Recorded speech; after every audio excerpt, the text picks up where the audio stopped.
温泉の予感がします。中距離一般競争。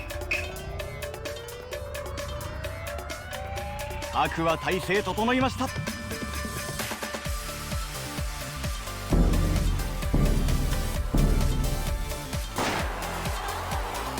いい出足、ますか。一気に出た。自撮り気取り。自撮り気取り、一歩先行。自撮り気取り、逃げてる。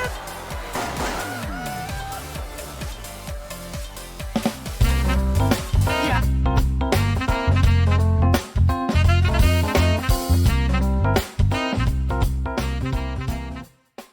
Hello everybody and welcome to today's video. I am thrilled to say we get to talk about Yakuza today, in particular the new one that has just released, Like a Dragon Ishin, which is available on PlayStation, Xbox and PC. I've got a full review on digitallydownloaded.net that I recommend you check out because it breaks down everything I love about the game, but the long and short of it is I love this game. It does combine two things that I hold very dear to me. As I think everybody on this channel knows by now, I do love the Yakuza series.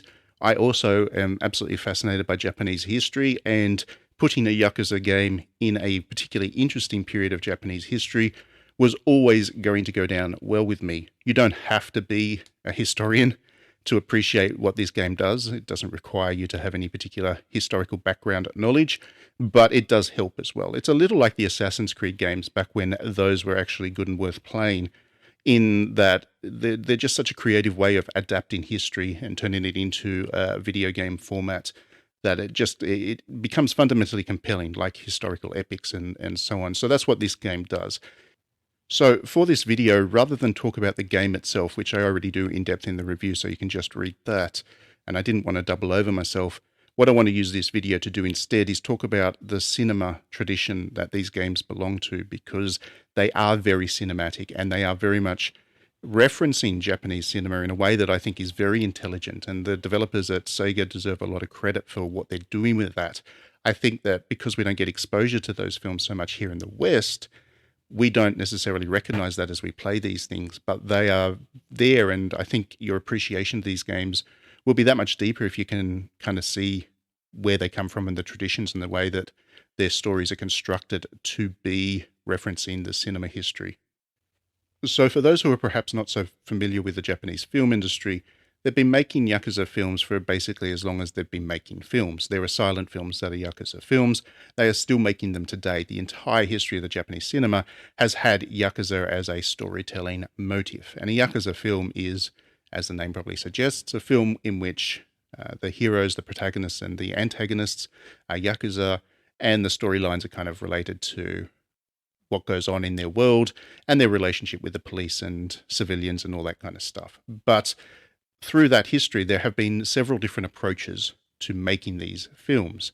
And way back when, there was a company called Toei who was the dominant one in this space, and they produced what were called Ninkyo Eiga. And those that loosely translates to chivalry film. In these films, the Yakuza were very traditional, and they were the embodiment of the samurai code of honor. They generally found themselves battling against westernized villains and pushing back against the idea of progress.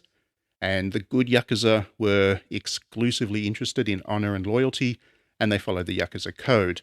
The bad Yakuza were just in it for the money. And so you can see in these that there's a very, very close relationship between these kinds of films and actual samurai films, in that the typecast of the characters would be very similar, the plot lines would follow a similar trajectory, and the outcomes would be very similar as well.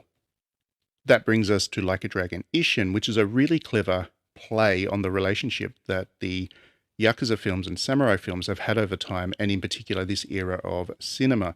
Because the thing is, Like a Dragon Ishin is not a Yakuza game. It has to be clear. It is a period piece samurai story, and you are playing as samurai. And the main kind of organization within the group is not a Yakuza group, it is the Shinsengumi, which were a kind of militarized police force back in the day. So you're not playing as Yakuza, but because the developers have taken the faces and the voices from the Yakuza characters and placed them in roles as Shinsengumi and samurai, all you see as you play is Yakuza. And it is amazing. It took me the longest time to not think of the character, the main character that you play as Kiryu. He's not Kiryu in this game. And I can't even remember the name of the character he's actually playing now as I record this video. But he is playing a character rather than himself, I guess, if you want to get meta about it. So he was running around town, and even though he was wearing the Shinsengumi costume, the fact it was his face and his voice, doing the same things that he does in the Yakuza games, made me just constantly think that I was playing a Yakuza game. A number of times as I was sitting down to write the review, I kept calling it Yakuza, but it's not. It doesn't even have Yakuza in the title, but it will be seen as a Yakuza game because of this reason. And that is really clever. It is a really, really clever way of making it clear that there was a link between the Yakuza films and samurai films. And this is kind of that mesh, that meeting point between the two. Structurally, the game is exactly the same as the Yakuza series as well. It has all of those mini games that the Yakuza series is so well regarded for. It has all the side quests, which include everything from the fairly serious in tone to the downright wacky and silly. It has that open world, which is not massive in size, but is really, really busy. So in every way, this feels like a Yakuza game to play, except that it's not. You're playing a samurai game, and it is just such a clever way for the developers to create that link in the cinema tradition, which is what they've always tried to do. They've always tried to make the Yakuza series cinematic. So in this game, they've actually created that link to the history of cinema and really deepened the association between this series and cinema. There's also a really interesting contrast between this spin-off and another spin-off from Yakuza, and that is the Judgment games. The two Judgment games are excellent, and mechanically they're structured exactly the same as Yakuza as well. They have the same open world approach. They've got the same approach to mini games and side quests. The storytelling structure is exactly the same, but Judgment feels different to play. And the reason it does is because it belongs more to a crime noir genre, which is very popular in Japanese cinema as well. And the game does feel very cinematic, but it's not Yakuza. Yakuza is a different kind of genre again. So this is an interesting one because so often when we talk about video games, we talk about the differences being based on the mechanics of the games.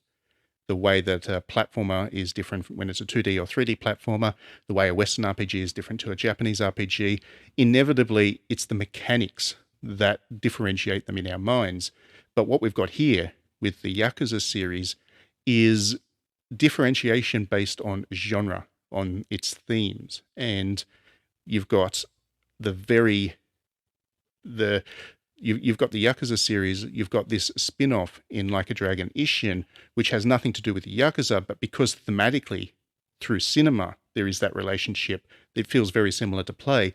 And then you've got the Judgment games, which are structurally very similar to Yakuza, but do feel very different to play because they belong to a different genre. I think this is interesting. I think this is a good development for video games as a storytelling medium because it means that well-written games, and certainly this entire series is very well written. Well-written games are now differentiated based on what they are saying rather than what it is like to play. And really, that is how we distinguish genre in every other medium. If you pick up a fantasy book or a science fiction book or a crime book, you're not doing anything differently to read the book, but the storytelling is very different. The experience is very different because of that. When you go to cinema, if you go to see a superhero film or an independent art film, they're very, very different experiences, but you're not doing anything differently. You're still seated in the seat watching the screen. Video games has traditionally been the only form of art where we define the experience based on how you interact with it, the experience of the interaction. We've never really had too many examples of video games where the differentiation has been the storytelling. And I really think this is a positive thing for games because it is going to push storytelling forward. And I do think that the Yakuza series, Judgment, and now Like a Dragon Ishin are particularly good examples of how to do storytelling in games. In fact, I mentioned Assassin's Creed earlier. Like a Dragon Ishin feels so much better to play than an Assassin's Creed game, not because the buttons you press are fundamentally different. It's still an open world game. You've still got random battles and stuff. Yes, there are differences in how they play, but the fundamental kind of structure of these games is not that different. What is different is the quality of the writing and the ability that the Like a Dragon Ishin has to tell an amazing story. So I think this is positive. This game has absolutely blown my mind. I think it is going to be a kind of game of the year potential, even though it's only a couple of months into the year, but it's just such an incredible game. It's so well written. It is so well designed, and I can't imagine anybody that played a Yakuza game and enjoyed it not enjoying this one. As far as I'm concerned, within the ranking of the series, it's probably the second best I've ever played after Yakuza 0. I put it ahead of, 1 and 6 and whatever other ones may be your favorites. I think this is the second best I've ever played in this series. So anyway, that's enough for this video. Do let me know your thoughts in the comments. If you're playing it this weekend, I hope you are. Grab it and tell me your own thoughts as you play. Does it feel like a Yakuza game to you? Like me, did you have trouble seeing the characters as the characters they are in this game rather than their Yakuza characters? Because I really struggled to get over that. But anyway, let me know your thoughts in the comments. If you've enjoyed this video and you enjoy everything we do at digitallydownloaded.net, then please consider backing us on Patreon. You can do so for just $1 a month or more if you're feeling generous, and that support will help us to continue to grow what we're doing here and find new things to do and continue to try and be a very different voice for independent game media out there. So please do consider backing us. And if you're not ready to back us on Patreon, that's totally fine as well, of course, but consider subscribing. Just by clicking that little subscribe button, our numbers go up, which is good for us, and the algorithm likes us for that, and you'll also make sure that you don't miss any of our videos in the future as well. All right, thanks very much, everybody, and we will see you at the next video.